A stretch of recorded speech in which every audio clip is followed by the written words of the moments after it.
ഞാന് ബഡായി ബംഗ്ലാവ് എന്ന് പറഞ്ഞൊരു പരിപാടി ചെയ്യുന്നതിലേക്ക് ജേട്ടൻ വന്നിരുന്നു. അപ്പൊ ഇദ്ദേഹം വന്നു കഴിഞ്ഞിട്ട് എപ്പിസോഡിന് നല്ല അഭിപ്രായം കിട്ടി.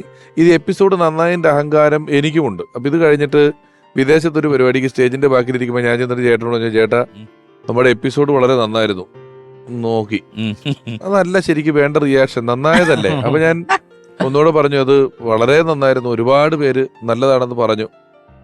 ഒരുപാട് പേരല്ല, എല്ലാരും പറഞ്ഞോണ്ടിരിക്കുക. ഞാൻ തൃശ്ശൂരിൽ നിന്ന് പുറപ്പെട്ടപ്പോ തൊട്ട് ആൾക്കാര് ബഡായി ബംഗ്ലാവിൽ വന്ന മാമനല്ലേ, ബഡായി ബംഗ്ലാവിൽ വന്ന മാമനല്ലേ, ഞാൻ തന്റെ കൂടെ ബഡായി ബംഗ്ലാവിൽ വന്ന മാമനാ, 50 വർഷമായി പാടുന്നു, 50 വർഷമായിട്ട് പാടണം, ഞാനിപ്പോ ബഡായി ബംഗ്ലാവിൽ വന്ന മാമന അത്ര. ഇവർക്കല്ല, ആൾക്കാർ ലാസ്റ്റ് കണ്ട കാര്യമല്ലേ പറയുള്ളൂ. ആരെങ്കിലും ഇപ്പൊ മഞ്ഞലയിൽ മുങ്ങിത്തോർത്തി നന്നായി എന്ന് പറയണ്ടല്ലോ.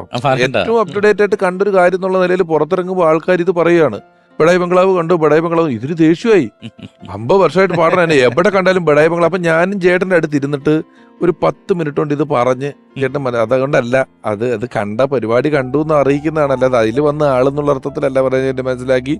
അതൊന്ന് സെറ്റിലായപ്പോ എവിടുന്നാന്നറിയാൻ മേലെ ഒരാൾ വന്നിട്ട്, ആഹാ രണ്ടുപേരും ഒന്നിച്ചിരിക്കുവാണല്ലോ, കഴിഞ്ഞ ആഴ്ചയും കൂടെ ബഡായി ബംഗ്ലാവ് കണ്ടാവുള്ളൂ, ഇയാളുടെ കാര്യം ഞാൻ പറഞ്ഞു, ഇതുപോലത്തെ കാര്യം പറഞ്ഞെന്നും പറഞ്ഞിട്ട്